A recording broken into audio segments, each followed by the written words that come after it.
Audio Jungle.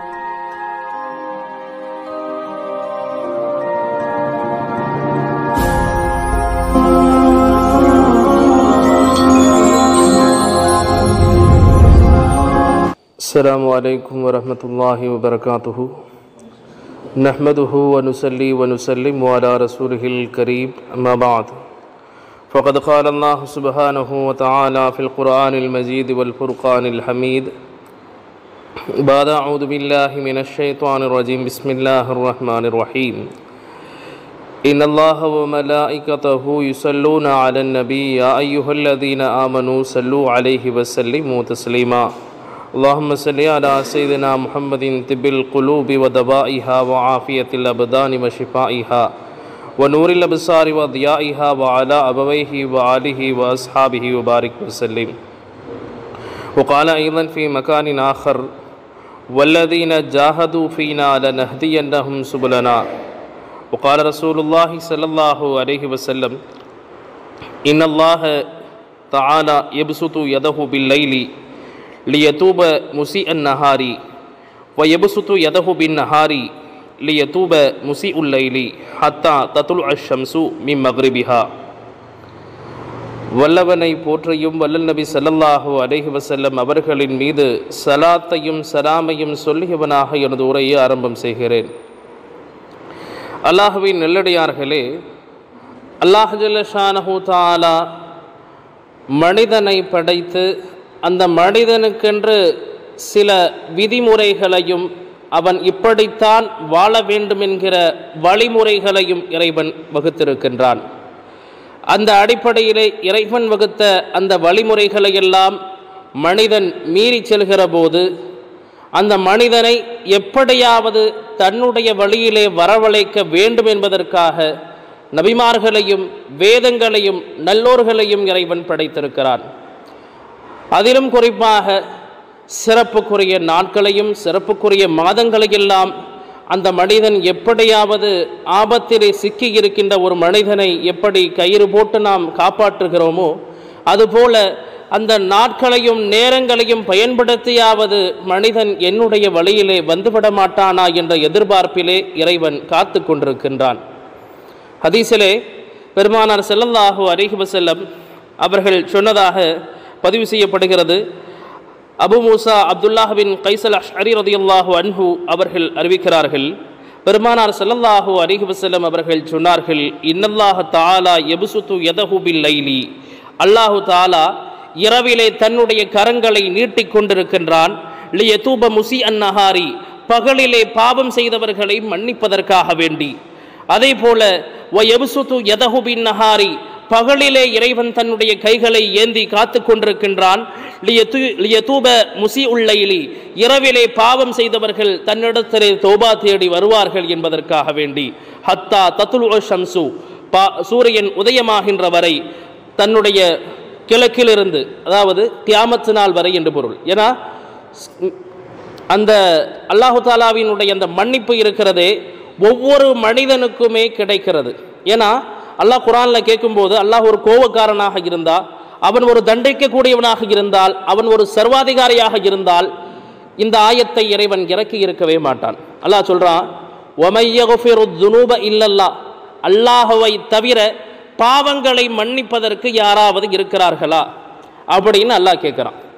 அப்போ மனிதன் செய்கிற பாவங்களை மன்னிப்பவன் தான் இறைவன் என்பதையும், நான் அதை மன்னிக்க தயாராக இருக்கிறேன், ஆனால் என்னிடத்திலே நீங்கள் ஓடி வாருங்கள், என்னிடத்திலே வந்ததற்கு பிறகு மீண்டும் வேற எங்கேயும் சென்று விடாதீர்கள் என்பதைத்தான் இறைவன் எதிர்பார்க்கிறார். அதைத்தான் பெருமானார் ஸல்லல்லாஹு அலைஹி வஸல்லம் அவர்களும் சொல்லியிருக்கிறார்கள். ஸல்லல்லாஹு அலைஹி வஸல்லம் அவர்களுக்கு அல்லாஹ்வுக்கு ஒரு உதாரணத்தை ஹதீஸிலே சொல்லி காட்டுவார்கள். ஜாபிர் ரலியல்லாஹு அன்ஹு அவங்க அறிவிக்கிறாங்க, மலக்குமார்கள் ஸல்லல்லாஹு அலைஹி வஸல்லம் தூங்கிக்கிட்டு இருக்கும்போது வராங்க. அந்த மலக்குமார்கள் பேசிக்கொள்கிறார்கள் தங்களுக்கு மத்தியிலே. அதில் ஒருத்தர் சொன்னார், நாயகம் ஸல்லல்லாஹு அலைஹி வஸல்லம் தூங்கி கொண்டிருக்கிறார்கள் அப்படின்னாரு. அப்போ இன்னொரு மலக்கு சொன்னாங்க, இன்னல் ஐன நாயிமத்துன், பெருமானார் ஸல்லல்லாஹு அலைஹி வஸல்லம் அவங்களுடைய கண் மட்டும்தான் தூங்குகிறது, வல் கல்பு யக்லான், உள்ளம் விழித்து கொண்டிருக்கிறது என்று சொன்னார்கள். சொல்லிட்டு இந்த நபி இருக்காங்களே இவங்களுக்கு ஒரு உதாரணம் சொல்லுங்களேன்னு சொல்லிட்டு அந்த மலக்கு இன்னொரு மலக்கு பார்த்து கேட்குறாங்க. அப்போ அந்த மலக்கு உதாரணம் சொன்னாங்க, மசலுஹு கமசலி ரஜுலின் பனா தாரன். நாயகம் ஸல்லல்லாஹு அலைஹி வஸல்லம் என்ன உதாரணம் தெரியுமா? ஒரு மனிதன் வீட்டை கட்டுறான். அந்த வீட்டை கட்டியவர் என்ன செய்கிறார்? வஜஅல ஃபீஹா மஅதபதன், அதிலே விருந்து ஒரு நாள் ஏற்பாடு செய்கிறான். வபஅஸ தாஇயன், அந்த விருந்துக்காக வேண்டி ஒருத்தரை போய் விருந்துக்கு எல்லாரையும் கூப்பிடுப்பான்னு சொல்லி அந்த ஒரு மனிதரை நியமித்து அனுப்பி வைக்கின்றான். அப்போ யார் அந்த விருந்தை ஏற்று, அந்த அழைப்பை ஏற்று விருந்து சாப்பிட வருகிறாரோ, தஹலத்தார, அவர் வீட்டுக்குள்ளே வந்துட்டார், பாதுகாப்பு பெற்று விட்டார், அந்த விருந்தையும் சாப்பிட்டு விட்டார். அதே மாதிரி யார் அந்த அழைப்பாளைக்கு பதில் தரவில்லையோ, அவர் வீட்டுக்குள்ளேயும் நுழையலை, பாதுகாப்பையும் பெற்றுக்கொள்ளவில்லை அப்படின்னு சொல்லிட்டு இந்த ஹதீஸுக்கு விளக்கம் சொல்கிறாங்க. வீட்டை கட்டியவன் அல்லாஹ். ஏன்னா அல்லாஹ் என்ன செய்திருக்கிறான்? சொர்க்கத்தை படைத்திருக்கிறான். அந்த சொர்க்கத்தை கட்டிட்டு அந்த சுவனம் என்கிற அந்த விருந்தை சாப்பிடுவதற்காக வேண்டி நாயகம் ஸல்லல்லாஹு அலைஹி வஸல்லம் அவர்கள் முதல் கொண்டு அத்தனை நபிமார்களையும் அல்லாஹ் உலகத்திற்கு அந்த விருந்துக்கு அழைப்பாளர்களாக அல்லாஹ் அனுப்பி வைக்கின்றான். அந்த அழைப்பை ஏற்றவர்கள் விருந்தை சாப்பிட்டு விடுவார்கள், சுவனத்திலே நுழைந்து விடுவார்கள். ஆனால் அந்த அழைப்பை ஏற்றுக்காதவரை என்ன செய்ய முடியாது? விருந்தையும் சாப்பிட முடியாது, சுவனத்திலேயும் நுழைய முடியாது. அப்போ இதெல்லாம் ஒவ்வொரு மனிதனும் உணர்ந்து அந்த விருந்தை ஏற்றுக்கொள்ள வேண்டிய ஒரு தருணத்தை இறைவன் வாழ்விலை எப்பொழுதாவது அல்ல எல்லா நேரங்களிலேயும் அல்லாஹ் ஏற்படுத்தி கொண்டு தான் இருக்கிறான். சும்மா வெறுமனே இவன் நரகவாசி இவன் சொர்க்கவாசின்னு அல்லாஹ் முடிவு பண்ணிட்டான் அப்படின்றது மட்டும் கிடையாது. அல்லாஹ் ஒவ்வொரு மனிதனுக்குமே திருந்தக்கூடிய சூழ்நிலைகளையும் அவன் எப்படியாவது தன்னுடைய வழியிலே வந்துவிட வேண்டும் என்கிற அந்த ஒரு எதிர்பார்ப்பிலேயும் இறைவன் ஒவ்வொரு மனிதனுக்குமே ஒரு வாய்ப்பை ஏற்படுத்தி கொடுக்கின்றான். வரலாறுகளிலே இறைநேசர்களில் அல்லாஹ்வினுடைய நல்லடியார்களினுடைய வரலாறுகளை நீங்கள் படிக்கும்போது பார்க்கலாம். அவங்க பிறக்கும் போதே சிலரை அல்லாஹ் இறைநேசராக தேர்ந்தெடுத்து விட்டான். இது ஒரு பக்கம் இருந்தாலும் இன்னும் சில இறைநேசர்கள் இருக்கிறார்கள். அவர்கள் இந்த உலகத்தில் நம்மள மாதிரி சாதாரண மனிதர்களாக இருந்து ஏன் சிறிய பாவங்களை கூட செய்திருக்கிறார்கள். வரலாற்றில் வரும் ஹஸரத் ஃபுதைல் இப்னு அயால் ரலியல்லாஹு அன்ஹு என்கிற ஒரு நல்லடியார். அவங்க திருட கூட்டத்திற்கே பெரிய ஒரு கொள்ளை கூட்டத்திற்கு தலைவராக இருந்தவர்கள். அவங்க என்ன செய்கிறாங்க? ஒரு நாள் திருடுவதற்காக வேண்டி, கொள்ளை அடிப்பதற்காக வேண்டி அவர்கள் ஒரு வீட்டுக்கு மேலே ஏறுகிறார்கள். ஏறுகிற போது அவர்களுடைய செவியிலே ஒரு ஆயத்து விழுகிறது. என்ன ஆயத்து? அலம் யஅனில்லதீன ஆமனு அன் தக்ஷஅ குலூபுஹும் லிதிக்ரில்லாஹ், அல்லாஹ்வினுடைய திக்ரை கேட்டு உள்ளங்கள் அச்சம் பெறுகிற நேரம் இன்னும் வரவில்லையா என்கிற அந்த ஆயத்து. இதை கேட்ட உடனேயே அவர்கள் அலறுகிறார்கள், துடிக்கின்றார்கள். துடிச்சு அல்லாஹ்விடத்திலே பாவ மன்னிப்பை கேட்டு மிகச்சிறந்த ஒரு இறைநேசராக அவர்கள் உருவெடுக்கிறார்கள். அப்போ ஒரு விஷயத்தை நம்ம புரிஞ்சுக்கணும். பாவம் செய்பவன் மனிதன், இது இயல்புதான். ஆனால் அல்லாஹவை நெருங்குவதற்கு நம்மாலையும் நாம் முயற்சி செய்தாலும் முடியும் என்பதை இறைவன் திருவசனங்களின் மூலமாக கூறி காட்டுகிறான். அல்லாஹ் குர்ஆனில் சொல்லும்போது வல்லதீன ஜாஹது ஃபீனா, நம்முடைய பாதைகளில் நம்முடைய வழிகளிலே யார் முயற்சி செய்து வருகிறார்களோ லநஹ்தியன்னஹும் சுபலனா, அவர்களுக்கு நாம் பல வழிகளை ஏற்படுத்தி கொடுக்கின்றோம் என்று அல்லாஹ் சொல்கிறான். அப்போ பாவம் செய்கிறதுக்கு இன்றைக்கி நிறைய வழிகள் இருக்குது. நம்முடைய மொபைல் ஃபோன் எடுத்துக்கிட்டாலும் பாவம் ஏற்படும், தனியாக ஒரு பெண்ணிடத்திலே பேசினாலும் பாவம் ஏற்படும், இப்படி சினிமா பார்ப்பதனாலும் பாவம் ஏற்படும். இப்படி பல வகைகளிலே பாவங்கள் எப்படி வகை வகைகளாக இருக்கின்றனவோ ஒரு மனிதன் நேர்வழி அடைவதற்கும் இறைவன் நிறைய வழிகளை ஏற்படுத்தி இருக்கிறான். பாவத்தை ரெண்டு வகையாக பிரிக்கலாம். ஒன்று சிறிய பாவங்கள், பெரிய பாவங்கள். ஆனால் இந்த பாவங்களையும் ரெண்டாக பிரிக்கலாம். ஒன்று என்னன்னா, ஒரு மனிதன் தனிமையிலே இருக்கின்ற போது செய்கிற பாவங்கள், இன்னொன்று எல்லோருக்கும் முன்னாடி இருக்கும்போது கூட்டாக செய்கிற பாவங்கள். இதெல்லாம் நடைமுறையில் இருக்குது. அப்போ தனிமையிலே இருக்கின்ற போது ஒரு மனிதன் அல்லாஹவை மறந்து தவறான செயல்களிலே, அல்லாஹ்வுக்கு பிடிக்காத செயல்பாடுகளிலே அவன் ஈடுபடுகிறான் என்று சொன்னால் அவன் என்ன செய்தால் நேர்வழி அடைய வேண்டும் என்பதற்கு முதல்ல அவங்க சொல்றது என்னன்னா, அல்லாஹ் நம்மை பார்த்து கொண்டிருக்கிறான், அவன் நம்மோடு இருக்கிறான் என்கிற நினைவை நம்முடைய உள்ளத்திலே பதிய வைக்க வேண்டும். அப்போ அந்த எண்ணம் எப்படி வரும்? எந்நேரமும் அல்லாஹவை திக்ரு செய்து கொண்டே இருப்பது. நீங்கள் சும்மா சாதாரணமாக நடந்து போவீர்கள், ஆனால் நடக்கின்ற போதும் உங்களுடைய நாவு சும்மா தான் இருக்கும். உலகத்தினுடைய மற்ற விஷயங்களிலே உங்களுடைய நாவுகளை ஈடுபடுத்துவதை விட அல்லாஹவை திக்ரு செய்து கொண்டு தஸ்பீஹ் செய்து கொண்டு செல்லலாம். ஒரு தஸ்மனையை எடுத்து கையில் தான் நீங்கள் தஸ்பீஹ் செய்யணும் அல்லாஹ் சொல்லலை. திக்ரே கல்வின்னு சொல்லுவாங்க, உள்ளத்தினாலும் நீங்கள் திக்ர் செய்யலாம், அல்லாஹ்வை சத்தமாகவும் உங்களுடைய நாவாலும் திக்ர் செய்யலாம். அப்படி நீங்கள் திக்ர் செய்கிறதுனால உங்களுடைய தவறான எண்ணங்கள் எல்லாம் அகன்று போகிறது. ஸல்லல்லாஹு அலைஹி வஸல்லம் சொல்லுவாங்க, ஒரு மனிதன் ஒரு பாவத்தை செய்கிறான் என்று சொன்னால் அவனுடைய உள்ளத்திலே ஒரு கருப்பு புள்ளி விழும். அப்போ அந்த புள்ளி எதை கொண்டு அழிக்கப்படுகிறது என்றால், நீங்கள் செய்கிற நல்ல காரியங்கள், நன்மைகள் உங்களுடைய பாவத்தை அழித்துவிடும். ஒரு சஹாபி ஒரு பெண்ணை முத்தமிட்டு விட்டார்கள், தவறு செய்து விட்டார்கள். ஆனால் அந்த சஹாபி இல்லையா, தவறு செய்தாலும் அவர்களுக்கு உறுத்தும், ஆனால் நமக்கு தவறு செய்தாலும் உறுத்துவது கிடையாது. அதனால் அவங்களுக்கு உறுத்தினதுனால ஸல்லல்லாஹு அலைஹி வஸல்லம் போய் சொன்னாங்க, நாயகமே நான் இப்படி செஞ்சுட்டேன். உடனே தொழுகையினுடைய நேரம். அப்போ ஸல்லல்லாஹு அலைஹி வஸல்லம் சரி வாங்க சொல்லிட்டாங்க, தொழுவுங்கன்னாங்க. தொழுது முடித்தவுடன் அல்லாஹ் ஆயத்தை இறக்குகிறான், இன்னல் ஹசனாத யுதுஹிபின ஸய்யாத், நிச்சயமாக நன்மைகள் சிறிய பாவங்களை அழித்துவிடும். நீங்கள் நன்மை செஞ்சீங்கன்னா உங்களுடைய சிறிய பாவங்கள் அழிந்து போய்விடும். அப்படின்ன உடனே நாயகம் ஸல்லல்லாஹு அலைஹி வஸல்லம் அவர் கூப்பிட்டு சொன்னாங்க, எப்பா நீ இப்போ தொழுதையே அந்த தொழுகை அந்த பாவத்தை போக்கி விட்டது அப்படின்னாங்க. அப்போ இதெல்லாம் என்ன தெரியுதுன்னா, நம்ம தொழுதுட்டு பாவம் செஞ்சுக்கலான்னு கிடையாது, நீங்கள் செய்திருந்தால் அல்லாஹ் உங்களை மன்னிக்க வேண்டும் என்று விரும்பினால் அல்லாஹ் மன்னித்து விடுவான் என்பதை குறிக்கிறது. ஒரு மனிதர் இருக்கிறாரு, தொழுகையும் செய்கிறாரு பாவமும் செய்கிறாரு அப்படின்னா அது ஒரு காலம் மன்னிக்க முடியாது, அல்லாஹ் மன்னிக்கவும் மாட்டான். ஏன்னா அல்லாஹ்விடத்துல மன்னிக்க கூடியவன் என்கிற பெயரை உடையவன் அல்லாஹ். கஃபாரு துனூப், பாவங்களை மன்னிக்க கூடியவன் என்கிற பெயரை உடையவன் தான். ஜப்பார் என்கிற அடக்கி ஆளக்கூடியவன், தஹார் என்கிற பெயர்களை எல்லாம் அல்லாஹ் வைத்திருக்கிறான். இதெல்லாம் அல்லாஹ்வினுடைய கோபத்தை குறிக்கக்கூடியது.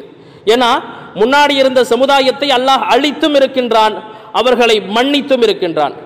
ஹஸரத் யூனுஸ் அலைஹிஸ்ஸலாம், நபி யூனுஸ் அலைஹிஸ்ஸலாம் அந்த மக்களுக்கு, தன்னுடைய மக்களுக்கு எவ்வளவோ தீனை எத்தி வைக்கிறார்கள், அந்த மக்கள் ஏற்றுக்கலை. ஒரு கட்டத்துக்கு மேலே அவங்களே வெறுத்து போய் என்ன செய்கிறாங்க, அல்லாஹ்விடத்தில் சொல்லாமல் கப்பலில் ஏறி புறப்பட்டுறாங்க. அல்லாஹ்வினுடைய சோதனை என்னவென்றால், நபி சொல்லாமல் வந்தது அல்லாஹ்வுக்கு பிடிக்கலை. அதனால் அந்த கப்பலை தழும்ப செய்கிறான். இப்போ அந்த மக்கள் எல்லோரும் என்ன செய்கிறாங்க, கப்பல் ஓட்டி சொல்லுகிறார், யாராவது ஒருத்தர் கடலில் உளுந்தே ஆகணும், இல்லைன்னா எல்லோரும் மூழ்கி போய் விடுவோம் அப்படின்றார். அப்போ என்ன செய்கிறாங்க, எல்லோருமே சீட்டு குலுக்கி போட்டு பெயரை பார்க்குறாங்க. பார்த்தால் ஒவ்வொரு முறையுமே நபி யூனுஸ் அலைஹிஸ்ஸலாமுடைய பெயர் தான் வருகிறது. யூனுஸ் அலைஹிஸ்ஸலாம் சொன்னாங்க, இது அல்லாஹ்வினுடைய உத்தரவாக இருக்கலாம், அதனால் நானே விழுந்துடுறேன்னு சொல்லிட்டு கடலில் என்னை தூக்கி போட்டுருங்கன்னாங்க. கடலில் போட்ட உடனேயே நபி யூனுஸ் அலைஹிஸ்ஸலாமை ஒரு பெரிய மீனை அல்லாஹ் விழுங்க சொல்லி உத்தரவு போடுகிறான். அந்த மீன் நபி யூனுஸ் அலைஹிஸ்ஸலாம் அவர்களை விழுங்குகிறது. எந்த அளவுக்குன்னு சொன்னால் 40 நாட்கள் யூனுஸ் அலைஹிஸ்ஸலாம் அந்த மீனுடைய வயிற்றிலே அல்லாஹ்வினுடைய அந்த கடலினுடைய ஆச்சரியங்களை எல்லாம் பார்த்து கொண்டிருக்கிறார்கள். ஆனால் அவங்களுக்குள்ள ஒரு வருத்தம், அல்லாஹ்வுக்கு பிடிக்காம இப்படி மீன் வயிற்றுக்குள்ள வந்து மாட்டிக்கிட்டோமே, அல்லாஹ்விடத்தில் சொல்லாமல் போயிட்டோமே அப்படின்ற வருத்தத்தினால் அந்த நபி அந்த மீன் வயிற்றுக்குள் இருந்து ஒரு தஸ்பீஹை செய்கிறார்கள். லா இலாஹா இல்லா அன்த சுப்ஹானக இன்னி குன்து மினல் ஸாலிமீன், யா அல்லாஹ் நீ பரிசுத்தமானவன், யா அல்லாஹ் இன்னி குன்து மினல் ஸாலிமீன், நான் அநியாயக்காரன் யா அல்லாஹ் என்று தன்னுடைய குறைகளை ஒப்புக்கொண்டு அந்த நபி அல்லாஹ்விடத்திலே சரணாகதி அடைகிறார்கள். அப்படி அடைகிற போது அல்லாஹ் அந்த மீனுக்கு உத்தரவு போடுகிறான், மீனே அந்த நபியை வெளியில் விட்டுடு. வெளியில் கொண்டு போய் அந்த நபியை விட்டுடுறாங்க. நபி யூனுஸ் அலைஹிஸ்ஸலாம் இந்த கப்பலில் ஏறுறதுக்கு முன்னாடி அந்த மக்களுக்கு அதாபு கொடுக்க சொல்லி துவா செய்து விட்டு தான் கிளம்புகிறார்கள். என்ன அதாபு, யா அல்லாஹ் இந்த மக்களை நெருப்பு மழை பெய்ய வைத்து அழித்து விடுன்னு துவா செஞ்சுட்டாங்க. ஆனால் மக்கள்கிட்டையும் சொல்லிட்டாங்க, நான் இப்படி துவா செய்து விட்டேன்னு. அந்த மக்கள் பயப்படுறாங்க, ஏன்னா வானம் செவக்க ஆரம்பித்து விட்டது. ஆனால் அந்த செம்மேகம் செவக்கின்ற போது அந்த மக்கள் எல்லோரும் மைதானத்துக்குள்ளே வந்து அழுகின்றார்கள். நபி யூனுஸ் அலைஹிஸ்ஸலாம் தேடுறாங்க, யூனுஸ் அலைஹிஸ்ஸலாம் இல்லை. உடனே அந்த மக்கள் அல்லாஹ்விடத்திலே யா அல்லாஹ் என்னை மன்னித்து விட யா அல்லாஹ்னு துவா செய்கிற போது அல்லாஹ் அந்த அதாபை நீக்கிவிட்டான். அல்லாஹ் குர்ஆன்ல சொல்லும்போது, எந்த ஒரு கூட்டத்திற்கும் நாம் அதாபை கொண்டு வந்து இறக்கியே தவிர கிடையாது. கொண்டு வந்துட்டா கண்டிப்பாக அதை இறக்கிடுவோம். ஆனால் ஒரே ஒரு சமூகம் மனம் திருந்தியதால் அந்த அதாபை நாம் நீக்கினோம் என்று சொன்னால் அது யூனுஸ் அலைஹிஸ்ஸலாமுடைய சமூகம். அப்போ இதெல்லாம் எதை குறிக்கிறது? நீங்கள் எவ்வளவோ பாவங்களை இதுகால வரை செய்திருக்கலாம், ஆனால் அல்லாஹ் உங்களுக்காக காத்திருக்கிறான், அவன் உங்களை மன்னிப்பதற்காக இருக்கின்றான், அவனை நினைக்க வேண்டும் என்று அவன் விரும்புகிறான். அல்லாஹ் குர்ஆன்ல சொல்லும்போது, ஃபதுகுரூனி அதுகுருக்கும், நீங்கள் என்னை நினையுங்கள், அதுகுருக்கும் நான் உங்களை நினைக்கிறேன் அப்படின்றான். அப்போ இதெல்லாம் நமக்கு தேவை. அல்லாஹ்வினுடைய நினைப்பு அவனுக்கு தேவை கிடையாது. நம்ம நினைக்கிறதுனால அல்லாஹ்வுடைய சிறப்பு உயரப்போவது கிடையாது. ஏன்னா அவன் ஏற்கனவே உயர்ந்தவனாகவும் பரிசுத்தமானவனாகவும் இருக்கின்றான். அப்போ நாம் திக்ர் செய்கிறதுனால நாம் அல்லாஹ்வினுடைய நெருக்கத்தை ஒரு மனிதன் பெற்றுக்கொள்ள முடியும். எப்படி பாவம் செஞ்சால் உள்ளத்தில் ஒரு கருப்பு புள்ளி விழுகிறதோ, நன்மைகளை நீங்கள் செய்கிற போது உங்களுடைய உள்ளத்திலே ஒளியை அல்லாஹ் அதிகப்படுத்துகிறான். எந்த அளவுக்குன்னா உங்களுடைய தேவை முழுவதையும் அல்லாஹ் நிறைவேற்றி விடுகிறான். ஒரு சம்பவம் வரும். ஹஸரத் ஜுனைதுல் பகதாதி ரஹ்மத்துல்லாஹி அலைஹி என்கிற ஒரு மாபெரும் இறைநேச செல்வர், அல்லாஹ்வினுடைய மிகப்பெரிய வலியுல்லாஹ். அப்போ அந்த இறைநேச செல்வர் ஹஜ் செய்வதற்காக செல்கிறார்கள். அவங்க சொல்கிறாங்க, ஹஜ்து அலல் வஹததி, நான் தனிமையிலே அல்லாஹ்வை ஹஜ் செய்யக்கூடிய தவாப் செய்யறதுக்காக நான் சென்றிருந்தேன். இப்போ ஜாவருத்து பி மக்கத்தை, மக்காவை நான் சுற்றி பார்த்து கொண்டிருந்தேன். அப்போது ஒரு சப்தம் வந்தது. அந்த ஒரு பெண்மணி தனியாக நின்று ஹஜ் செய்வதற்காக வேண்டி வந்திருந்தாங்க. ஒரு பெண்மணி, அந்த பெண்மணி என்ன செய்கிறாங்க, ஒரு கவிதையை படிக்கின்றார்கள். இதா இஷ்தத்தஸ் அபஸ் அபல் ஹுப்பு ஐயஃபா, இறைவனே உன்னுடைய காதலை நான் ரொம்ப காலம் மறைத்து வைத்திருந்தேன், ஆனால் இனிமேல் என்னால் மறைச்சு வைக்க முடியாது. ஒ கம் கது கதம் துஹு, எவ்வளவு காலம்தான் அதை நான் மறைத்து வைத்தே இருப்பது. அஸ்பஹ இந்தி கது அனாக ஒ தன்னபா இதா இஷ்தத்த ஷௌகி ஹாம கல்பி பிதிக்ரிஹி, இறைவனே உன்னுடைய இறை காதலினால் என்னுடைய உள்ளம் ரொம்ப துடித்து கொண்டே இருக்கிறது அப்படின்ற மாதிரியான கவிதைகளை அந்த பெண்மணி படிக்கின்றார்கள். அப்ப ஒரு காதலனை பார்த்து ஒரு பெண் படிக்கின்ற கவிதையை அல்லாஹ்வை பார்த்து அந்த பெண் படிக்கின்றார்கள். அப்ப இதை கேட்டுக்கிட்டு இருந்த ஜுனைதுல் பகதாதி ரஹ்மத்துல்லாஹி அலைஹி அவங்க சொன்னாங்க, ஓ பெண்மணியே, இது என்ன பேச்சு? ஏன்னா அல்லாஹ்வுக்கு நீ பயப்படலையா? ஏன்னா அல்லாஹ்வுடைய வீட்டில் நின்று நீ இது மாதிரி பாடிக்கிட்டு இருக்கிறையே அப்படின்னு சொல்லி சொன்ன உடனே அந்த பெண்மணி சொன்னாங்க, யா ஜுனைத், ஜுனைத் அவர்களே, தத்தூஃபு பில் பைத் அம்பி ரப்பில் பைத், நீங்கள் அல்லாஹ்வை தவாப் செய்து வந்திருக்கிறீர்களா அல்லது கல்லை தவாப் செய்வதற்காக வந்திருக்கிறீர்களா அப்படின்னு கேட்டது. உடனே அவங்க சொன்னாங்க, அத்தூஃபு பில் பைத், நான் அல்லாஹ்வினுடைய வீட்டை தவாப் செய்து வந்திருக்கிறேன் அப்படின்னு இவங்க சொன்னாங்க. உடனே அந்த பெண்மணி தன்னுடைய 2 கரங்களை உயர்த்தி வானத்தை பார்த்து அந்த பெண்மணி சொன்னதாம், சுப்ஹானக மா அலம மஷியத்துக ஃபீ ஹல்கிக, யா அல்லாஹ் நீ எவ்வளவு பரிசுத்தமானவன், உன்னுடைய படைப்புகளிலே நீ எப்படியெல்லாம் படைத்து வைத்திருக்கிறாயே. ஹலக ஹல்குன் கல் அஹஜாரி யதூஃபூன பில் அஹஜாரி, கற்களை போன்ற படைப்பினங்கள் கல்லை தவாப் செய்ய வந்திருக்கிறார்களே. அதே மாதிரி அந்த பெண் சொல்ல ஆரம்பித்தது, யதூஃபூன பில் அஹஜாரி யபூன குர்பத்தன், கல்லை தவாப் செய்ய வந்திருக்கிறேன் என்று நினைப்பவர்கள் உன்னுடைய அருகாமையை தேடலாமா அப்படின்னு அந்த பெண் பாடியதை கேட்டவுடன் இந்த இறைநேசர் மயக்கம் போட்டு கீழே விழுந்துடுறாங்க. ஏன்னா அல்லாஹ்வினுடைய நேசர்கள் அல்லாஹ்வினுடைய அருகாமையை அனுதினமும் நேசிப்பவர்களாக இருந்தார்கள். ஹஸரத் அபா யஸீத் அல் பிஸ்ஸாமி ரஹ்மத்துல்லாஹி அலைஹி என்கிற ஒரு இறைநேசர், அவங்க என்ன செய்கிறாங்க, தன்னுடைய வாழ்க்கையை அல்லாஹ்வுக்காக அர்ப்பணித்தவர்கள், மிகப்பெரிய ஒரு வலியுல்லா. அவங்க ஒரு தடவை தொழுகைக்காக வேண்டி பள்ளிவாசலுக்கு வராங்க. அப்போ தொழுது முடித்தவுடன் இமாம் அவரிடத்திலே வந்து சந்திக்கிறார்கள். அப்போ இமாம் கேட்டாராம், அந்த தொழு வைத்த இமாம், நீங்கள் பரவாயில்ல அல்லாஹ்வுடைய நல்லடியாராக இருக்கிறீங்க, உங்களுடைய வயிற்று பிழைப்புக்கு நீங்கள் என்ன செய்கிறீர்கள் அப்படின்னு கேட்ட உடனே அபூ யஸீத் அல் பிஸ்ஸாமி ரஹ்மத்துல்லாஹி அலைஹி சொன்னாங்களாம், அல்லாஹ் என்னை மன்னிக்க வேண்டும், நான் உங்கள் பின்னாடி தான் தொழுதனேன்னு நினச்சி எனக்கு கஷ்டமாக இருக்குதுன்னு சொல்லிட்டு மறுபடியும் போய் தொழுகையை மீட்டி விட்டு வந்தார்களாம். சொன்னாங்களாம், அல்லாஹ்வின் மீது நம்பிக்கை வைத்து அல்லாஹ்வை நேசிப்பவன் ஒருபோதும் உணவின் மீது கவலைப்பட மாட்டான். ஏன்னா அல்லாஹ் என்ன செய்திருக்கிறான், உணவளிப்பதற்கு அல்லாஹ் பொறுப்பேற்றிருக்கிறான். அப்போ உலகத்தில் வியாபாரத்துக்கு பின்னாடி நீங்கள் சுற்றினாலும் அல்லது அல்லாஹ்வுக்கு பின்னாடி நீங்கள் சுற்றினாலும் ரெண்டுத்துக்குமே வித்தியாசம் இருக்குது. எவன் அல்லாஹ்வை நேசித்தானோ அவன் மற்ற பொருட்களை நேசிக்க மாட்டான். இதைத்தான் அவர்கள் சொன்னது. ஏன்னா அல்லாஹ்வை ஒருத்தர் நேசிச்சிட்டான்னா காசு பணத்தினுடைய நேசம் அவனுக்கு தேவையில்லை. ஏன்னா அல்லாஹ் என்ன சொல்கிறான், யாரை நாம் நேசித்தோமோ அவர்களுடைய பொறுப்பை நாம் எடுத்துக்கொண்டோம். அப்போ அல்லாஹ்வை நான் நேசிக்கிறேன், இப்போ காசு பணத்தினுடைய கவலை இருக்குன்னா நீங்கள் தொழுகை வேஸ்ட்டாக போயிடுமே. ஏன்னா யா அல்லாஹ் உன்னையே நாங்கள் வணங்குகிறோம், உன்னிடத்திலே நாங்கள் உதவி தேடுகிறோம், இய்யாக நஅபுது வ இய்யாக நஸ்தஈன் என்று தொழுகையில் ஓதுனீங்களே, ஆனால் உங்களுடைய செயல்பாடு அதற்கு முரணாக இருக்கிறதே அப்படின்னாங்களா அபூ யஸீத் அல் பிஸ்ஸாமி ரஹ்மத்துல்லாஹி அலைஹி. அப்போ இதெல்லாம் இறைவன் நமக்காக வேண்டி ஏற்படுத்தி இருக்கின்ற சிறப்புக்குரிய நாட்களும் சிறப்புக்குரிய மாதங்களிலும் அல்லாஹ்வினுடைய நெருக்கத்தை நாம் பெற்றுக்கொள்ள வேண்டும். பள்ளிவாசலுடைய தொடர்புகளை அதிகமாக்கி கொண்டால் பாவங்களை விட்டு நாம் நிவர்த்தி பெறலாம். அதே போல அல்லாஹ்வினுடைய திக்ரை அதிகப்படியாக செய்து வந்தால் நாம் அல்லாஹ்வை விட்டு அந்த பாவங்களை விட்டு நாம் பரிசுத்தமாக்கி அல்லாஹ்வுடைய நெருக்கத்தை பெற்றுக்கொள்ளலாம். அதே மாதிரி அல்லாஹ் கடமையாக்கினதை நீங்கள் செய்யணும். முதல்ல அப்பதான் பாவத்தினுடைய சிந்தனைகள் உங்களுக்கு வராது. இப்போ எப்படி கல்லை நீங்கள் வணங்குகிறீர்களான்னு கேட்டாங்க இல்லையா, அந்த மாதிரி நாம் தக்பீர் கட்டுகிற போது அல்லாஹ்வுக்கு முன்னால் நான் நிற்கிறேன், பள்ளிவாசலுடைய சுவர் எனக்கு தெரியவில்லை, அல்லாஹ் எனக்கு தெரிகின்றான் என்கிற எண்ணத்திலே நம்முடைய மனதிலே வைத்து தக்பீரை நாம் கட்டினால் உலக சிந்தனைகளை விட்டு ஒரு மனிதன் அப்பாற்பட்டு அல்லாஹ்வினுடைய நெருக்கத்தை பெற்றுக்கொள்ள முடியும். அதே போல வரக்கூடிய ஞாயிற்றுக்கிழமை அன்று பராத்தினுடைய இரவாக இருக்கிறது. இந்த இரவில் அல்லாஹ் என்ன செய்கிறான்? இந்த இரவில் அல்லாஹ் முதல் வானத்திற்கு வருகிறான். மொத்தம் 7 வானம். அல்லாஹ் தன்னுடைய 7 வானத்தையும் தாண்டி தான் அரசியல உட்கார்ந்திருக்கிறான். அப்படிப்பட்ட அல்லாஹ் முதல் வானத்திற்கு வருகிறான். என்னிடத்திலே பாவ மன்னிப்பு கேட்பவர்கள் இருக்கிறீர்களா? நான் மன்னிக்கிறேன். என்னிடத்திலே ரிஸ்க் தேடுபவர்கள் இருக்கிறீர்களா? நான் அதை கொடுக்கின்றேன். என்னிடத்திலே ஆபத்துகளை விட்டு பாதுகாப்பு தேடுபவர்கள் இருக்கிறீர்களா? நான் ஆபத்தை விட்டு காப்பாற்றுகிறேன் அப்படின்றான்.